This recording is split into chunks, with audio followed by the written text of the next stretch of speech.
কোনো সময় যদি আমাদের এই ধরনের প্রশ্ন দেয়, পানি একটি পোলার সমযোজী যৌগ, ব্যাখ্যা করো, তো সেই ক্ষেত্রে আমরা এই প্রশ্নটার উত্তর কিভাবে দিব এবং এই ব্যাখ্যাটা কিভাবে করব সেই জিনিসটা চলো দেখি। প্রথমত আমাদের চিন্তা হবে যে পোলার সমযোজী যৌগ আসলে কি।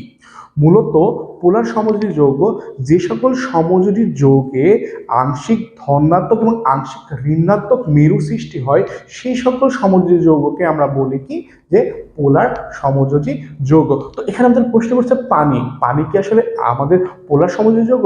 হ্যাঁ, পানি হচ্ছে আমাদের পোলার সমযোজী যৌগ। কারণ কি, আমরা দেখব এখানে হাইড্রোজেন এবং অক্সিজেন, এদের মধ্যে কিন্তু অক্সিজেন দেখা যায় যে এইটা কি হয়েছে, এটা হচ্ছে আংশিক ঋণাত্মক হয়েছে এবং হাইড্রোজেনটা কি হয়েছে, আংশিক ধনাত্মক। কেন হয়েছে? কারণ হচ্ছে আমরা দেখব যে এখানে অক্সিজেন এই হাইড্রোজেনের তুলনায় অধিক তড়িৎ ঋণাত্মক, এবং এই অধিক তড়িৎ ঋণাত্মক হওয়ার কারণে এরা যখন সমযোজী যৌগের গঠনের সময় যে ইলেকট্রন শেয়ার করে, ওই শেয়ার কিন্তু দুইটা ইলেকট্রন অক্সিজেনটা কি করে, নিজের দিকে টেনে নেয়। কারণ কি, এই অধিক তড়িৎ ঋণাত্মক এবং যেহেতু ইলেকট্রন নিজের দিকে টেনে নিচ্ছে, তার জন্য আমাদের অক্সিজেনটা হয়ে যাচ্ছে কি, এটা আংশিক ঋণাত্মক এবং হাইড্রোজেনটা হয়ে যাচ্ছে কি, আংশিক ধনাত্মক।